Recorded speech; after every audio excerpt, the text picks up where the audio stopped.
One of tennis's two greatest rivals vanished from the court for more than 100 days, and while he was gone, the other one quietly passed him, rewriting the record books in the process. But next month, the missing king returns, with not one, but two crowns to defend, and barely any time to get ready. Stick around, because by the end of this video I'll point out the one twist about his comeback that almost nobody is talking about. Let's get into it. To understand how big this is, rewind to the start of 2026, because the year began with Alcaraz on top. In January, he lifted the Australian Open, the 7th Grand Slam title of his young career. Then came April, Barcelona, Spain. Playing in front of his home crowd, Carlos Alcaraz feels something go wrong in his right wrist. The diagnosis, an inflamed tendon sheath in the very wrist that generates that ferocious forehand. The cost was brutal. The peak of the clay season, Roland Garros, gone. The Cathedral of Grass, Wimbledon, gone too. 2 Grand Slams, skipped entirely. At just 23, for a player who had almost never stopped, this was the longest layoff of his career. The world's most electric player, reduced to watching from the sidelines, for 100 days. While his rival stood still, Jannik Sinner ran the other way, and he'd already started before the injury even happened. Earlier in the spring, on clay, Sinner beat Alcaraz in the Monte Carlo final to claim the biggest clay title of his career, a statement on Alcaraz's favorite surface. Then, with Alcaraz sidelined, came Wimbledon. In the final, Sinner dropped the opening set to Alexander Zverev and wobbled, then flipped the match on its head, a 4-set comeback win. Back-to-back Wimbledon titles, making him just the 10th man in the tournament's history to successfully defend the crown. Spare a thought for Zverev, by the way. With that runner-up finish, he became the first man born in the 1990s to reach the final of all 4 majors, and one of only a handful in the Open era to finish runner-up at every single one. So close, and yet still searching for that first slam, but the headline was Sinner.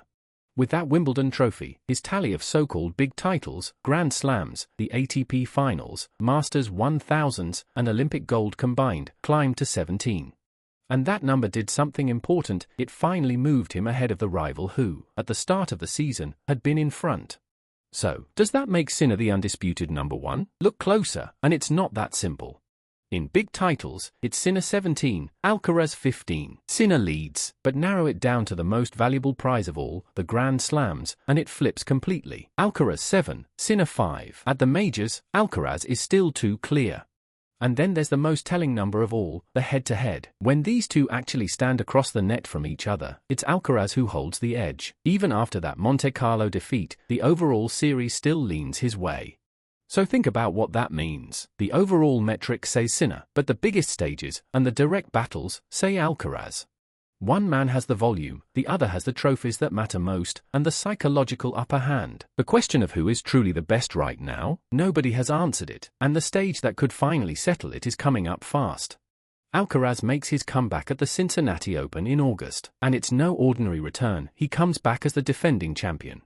Here's the twist almost nobody mentions. Last year, in that very final, it was Sinner who had to retire, because of illness, handing Alcaraz the title. So their unfinished business picks up on exactly the same stage where it was left hanging. And the moment Cincinnati ends, the US Open begins, where, once again, Alcaraz is the defending champion. 2 crowns on the line, back-to-back. But here's the catch. A player who hasn't hit a competitive ball in over 100 days has to walk straight into 2 of the most demanding hardcourt events on the planet, with almost no runway. There's no easing back in. Will the wrist hold up under real pressure? Will his timing return in time? And can he take down a Sinner who is, right now, playing the best tennis of his life?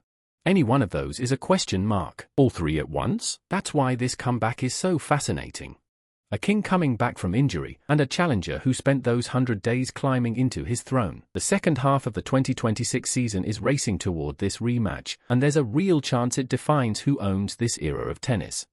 So what do you think? Will Alcaraz walk back in and reclaim his dominance like he never left, or is this the moment Sinner's era truly begins? Drop your prediction in the comments, I read them all.